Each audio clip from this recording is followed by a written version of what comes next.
Hola hermanos en Cristo, bendiciones en el nombre de nuestro Señor Jesús.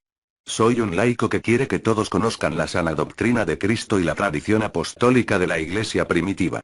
Este vídeo, como todos los que estoy elaborando, son hechas con las Santas Escrituras, para la cual recomiendo que usen la Biblia de Jerusalén por tener traducciones basadas en los textos originales. Estos tienen un lenguaje más de estudio y es aceptada tanto como cristianos católicos y protestantes. También pueden encontrarla en su versión por internet. 7 pruebas bíblicas de que San Pedro fue el primer papa. Los católicos siempre hemos profesado que San Pedro fue el primer papa, mayordomo, obispo, y que sus sucesores, los posteriores obispos de Roma, tienen la misma función. Sin embargo, es muy común que nuestros amigos o conocidos que profesan otra religión nos cuestionen sobre ese punto. Prepárate, porque hoy te enseñaremos 7 pruebas bíblicas de que San Pedro fue el primer papa. Primera prueba: Jesús le cambia el nombre a Simón. En el transcurso de toda la Biblia Dios ha cambiado el nombre a ciertas personas, esto lo hace para indicarle su identidad, su propósito aquí en la tierra, su vocación, o su ministerio. Como fue el ejemplo de Abraham: recibió de Dios el nombre de Abraham, que quiere decir que Dios lo hará, el padre de las naciones. Génesis 17, 5. Sarai recibió de Dios el nombre de Sara, que quiere decir princesa y que será la madre de los reyes. Génesis 17, 16. Jacob recibió el nombre de Israel, que quiere decir poder de Dios, porque Jacob luchó con Dios y con los hombres, y venció. Génesis 32, 28. De la misma manera, en el Nuevo Testamento vemos que Jesús solamente cambió el nombre a Pedro, dándole su nueva identidad en Juan 1, 42. Jesús, fijando su mirada en él, le dijo: Tú eres Simón, el hijo de Juan. Tú te llamarás Cefas, que quiere decir piedra. Cefas está en arameo. Si recordamos, los apóstoles hablaban arameo y Jesús siempre se dirigió a ellos en arameo. Segunda prueba: Jesús edifica su iglesia sobre Pedro. En el Evangelio de Mateo vemos que repite el cambio de nombre, pero ahora le indica el propósito. El Evangelio de Mateo fue escrito en arameo originalmente, y Jesús le dijo así en arameo, Mateo 16, 18. Yo a ti te digo que tú eres piedra, y sobre esta piedra edificaré mi iglesia. Repitiendo el contexto. Jesús le dijo a Simón: Tú eres Pedro, Cefas, y sobre esta piedra edificaré mi iglesia. Afirmando lo que enseñan la Sagrada Escritura, Pablo de Tarso siempre llamó a Pedro con el nombre de Cefas, de la misma manera que lo hizo Jesús. Esta palabra hebrea helenizada del arameo Cefas, no era un nombre propio, pero Pablo se lo asigna como tal. Gálatas 1, 18, luego, de allí a 3 años, subí a Jerusalén para conocer a Cefas y permanecí 15 días en su compañía. Gálatas 2, 9, y reconociendo la gracia que me había sido concedida, Santiago, Cefas y Juan, que eran considerados como columnas. Gálatas 2, 11, más, cuando vino Cefas a Antioquía. Corintios 1, 12, me refiero a que cada uno de vosotros dice: Yo soy de Pablo, yo de Apolo, yo de Cefas, yo de Cristo. Corintios 3, 22, ya sea Pablo, Apolo, Cefas. Corintios 9, 5. No tenemos derecho a llevar con nosotros una mujer cristiana, como los demás apóstoles y los hermanos del Señor y Cefas. En arameo no existe una separación de piedra y Pedro, por lo tanto es un nuevo nombre que Cristo inventó, porque ni en arameo ni en hebreo existe el nombre de Pedro, sino más bien Cefas, es un objeto, que es piedra, roca, peñasco, o sea, Jesús nombra a Pedro como a una roca maciza, firme y grande. Los hermanos me han dicho: Cristo no fundó la iglesia sobre Pedro, porque hubiera dicho sobre este Pedro edificaré mi iglesia. Pero como ya vimos, Jesús no habló nuestro idioma, sino el arameo y el hebreo, entonces para su mayor comprensión dice así. Mateo 16, 18. Tú eres Cefas, y sobre este Cefas edificaré mi iglesia. Y las puertas del Hades no prevalecerán contra ella. Como vimos, la palabra de Dios es clara. Pablo ratifica las enseñanzas de Jesús. Pero siempre surgen los anticristos que quieren dividir o cambiar las enseñanzas de Jesús. Muchos protestantes argumentan: cuando se tradujo el Evangelio de Mateo al griego, se tradujo la palabra Kefas a Petros, que significa piedra en masculino, o bien, como a los hermanos separados les gusta, también tiene el otro significado de piedrita, pero ignoraríamos que Jesús no se dirigió en griego a sus apóstoles, por lo que queda descartado el sujeto de piedrita, porque Jesús dijo Cefas, no Ebna, que significa piedrita en arameo. En griego existe la palabra Petra, que quiere decir también piedra en femenino, o bien, tiene el otro significado de piedra grande, y la traducción del Evangelio de Mateo al griego fue así. Mateo 16, 18. Tú eres Petros, masculino, y sobre esta Petra, femenino, edificaré mi iglesia y... Aunque así están las palabras en griego, el traductor del Evangelio de Mateo, utilizó Petros para referirse a Pedro en masculino, y Petra para referenciar la piedra sobre la que se edificaría la iglesia en femenino, pero sabiendo que el arameo que utilizó Jesús, no hay diferenciación y utilizó solo la palabra Cefas en este pasaje, el traductor no puso piedra en femenino para referirse a Pedro, pues obviamente los que leían en griego hubieran pensado que Simón hubiera sido una mujer. Aunque también en griego existe la palabra litos, esta solo se utilizó en varios pasajes, como cuando iban a apedrear a la mujer adúltera, Juan 8, 7, litos se utilizaba para referirse también a una piedra chica, o una piedra no firme. Entonces esta teoría la descartamos, repito, la descartamos en el nombre de Jesús, pues Jesús no habló en griego. Tercera prueba: Jesús le da las llaves a Pedro. Yo te daré las llaves del reino de los cielos. Todo lo que ates en la tierra, quedará atado en el cielo, y todo lo que desates en la tierra, quedará desatado en el cielo. Mateo 16, 19. ¿Cómo entender este pasaje? Las llaves en Mateo 16, 19 son simbólicas, porque sabemos que Jesús no tenía llaves en ese momento, sino que lo dijo para cumplir una profecía más de las Escrituras, y sabiendo que él es el descendiente del rey David, sabía como todo judío que los reyes entregaban las llaves a sus mayordomos, quienes tenían su confianza en el cuidado de su casa. Ejemplos: Isaías 36,22, Eliakim, hijo de Hilquías, mayordomo de palacio, el secretario Segna. Génesis 39,4, José ganó su favor y entró a su servicio, y su señor le puso al frente de su casa y todo cuanto tenía se lo confió. Cristo es el rey ahora, descendiente legítimo del rey David, y Pedro es el claro mayordomo de Cristo. Todo rey tenía su mayordomo, y Jesús, por ser rey, elige a Pedro, y no a todos sus apóstoles, porque solo tenía que haber un mayordomo.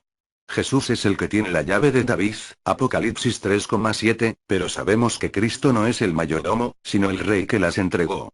Sabemos que Isaías vino a profetizar a Cristo, pero en Isaías 22, no se menciona al Mesías, sino al mayordomo del palacio. Entonces podemos interpretar lo siguiente.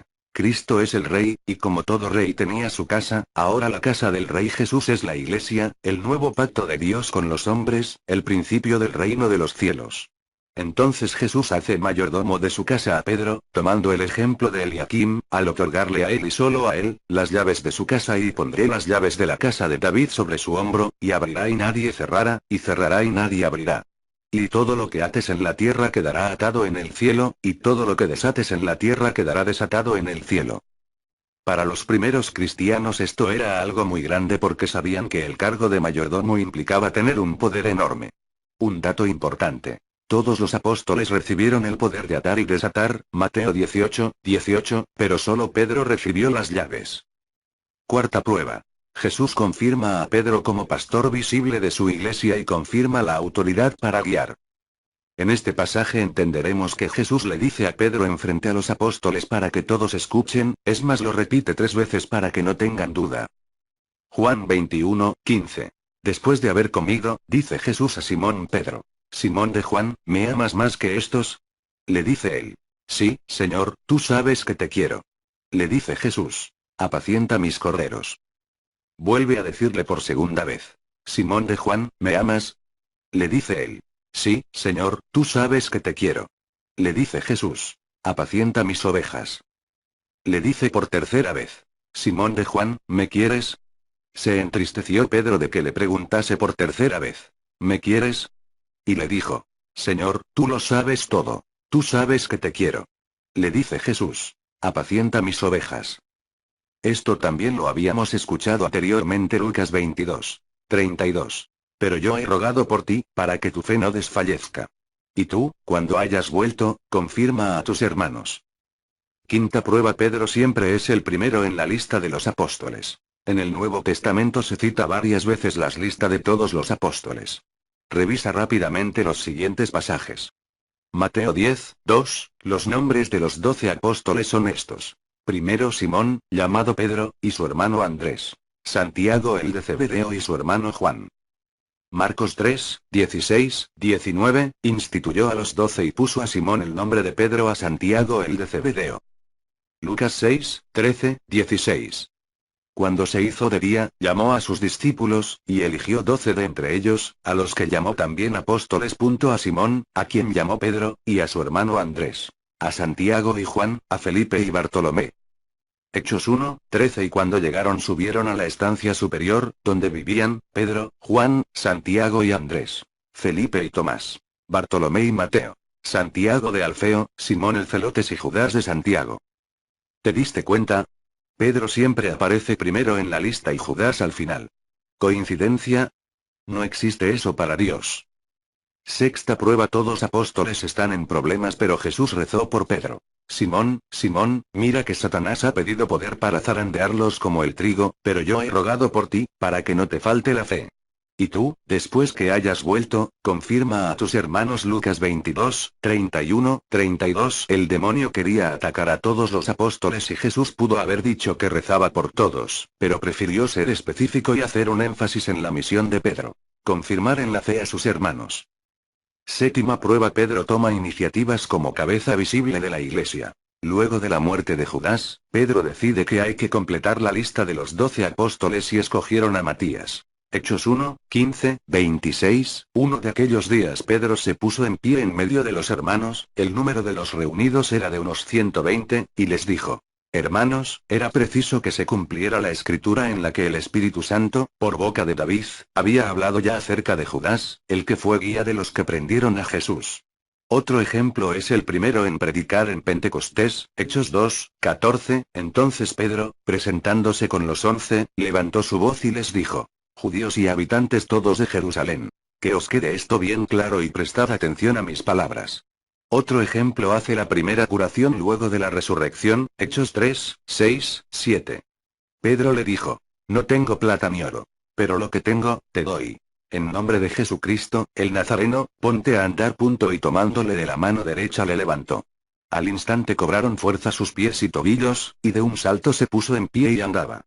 Otro ejemplo recibe la revelación de que los gentiles sean aceptados como cristianos, Hechos 10:28, y les dijo: Vosotros sabéis que no le está permitido a un judío juntarse con un extranjero ni entrar en su casa. Pero a mí me ha mostrado Dios que no hay que llamar profano o impuro a ningún hombre. Otro ejemplo habla ante el Sanedrín, Hechos 4:8-10, entonces Pedro, lleno del Espíritu Santo, les dijo: Jefes del pueblo y ancianos. Otro ejemplo. Pedro tomó la decisión en el concilio de Jerusalén, Hechos 15:5-12. Es de notar que el concilio de Jerusalén fue para tratar el tema de la circuncisión y las antiguas obras de la ley. Pedro se puso de pie y tomó la decisión, luego nadie se opuso al asunto, sino que comentaban los prodigios de la iglesia. Santiago también habló de lo mismo, pero notamos que solo aprobó y repitió lo que dijo Pedro, y el resultado del concilio se puede resumir así. Somos salvos por la fe en Cristo, no por las obras de la ley, Hechos 15:11. Todo lo mencionado está en la Biblia, esto siempre lo enseñó la iglesia primitiva. Nuestro mayordomo, vicario de Cristo o nuestro Papa nos dice. Primera de Pedro 2:4-5. Y también vosotros sois piedras vivas, entrad en la construcción de un edificio espiritual. Aquí, Pedro utiliza la palabra griega litos, likoi, o sea piedras pequeñas, que servían para la construcción de algún edificio, en este caso, un edificio espiritual, que es la iglesia. Aquí Pedro no nos llama cefas en arameo, ni petras en griego, ni mucho menos acrogoniados como Jesús, porque las cefas y petras, o sea, piedras grandes, se utilizaban para poner los cimientos y primeras piedras de una construcción, y es a lo que se refiere Cristo. Pedro es el primer cimiento, y como decimos y oímos seguido, Cristo puso la primera piedra, fundó su iglesia siendo él mismo el fundador y la piedra angular que sostiene a la iglesia. No hay contradicción alguna. Cristo siempre es mencionado como piedra fundamental que sostiene y es la cabeza de la iglesia, y Pedro la primera piedra sobre la que Cristo comenzó a edificar, y vemos como Pedro nos menciona como piedras a los creyentes en una invitación a continuar con la edificación de la iglesia. En construcción y edificación, una piedra angular no es visible, son los cimientos, y una piedra de construcción hacia arriba sí lo es. Aquí damos otra respuesta a la contradicción que quieren encontrar los hermanos separados. Cristo es una piedra fundamental, por lo tanto firme pero invisible, y Pedro, es la primera piedra de edificación visible, la base que sigue del cimiento. Esto concuerda con que Cristo lo nombró pastor visible antes de irse, Juan 21:15-17.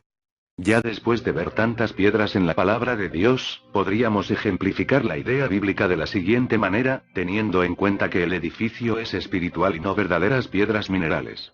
Bueno hermanos, compartan este vídeo y suscríbanse a mi canal. Si desean algún tema en especial me lo mandan por inbox. Para mí es un placer transmitir las enseñanzas de la iglesia primitiva. Somos cristianos, católicos, evangélicos, apostólicos y pentecostales. Cristianos por Cristo porque es nuestro único Señor y Salvador, católicos porque la Iglesia de Cristo es universal, evangélicos porque nuestra vida debe tener la base de los Evangelios de Cristo, apostólicos porque está fundada en la oración y la predicación de los apóstoles, en la autoridad que les fue dada por el mismo Cristo, y pentecostal porque debemos tener un Pentecostés en nuestras vidas, para que el poder del Espíritu Santo venza la carnalidad que tenemos. Dios los bendiga.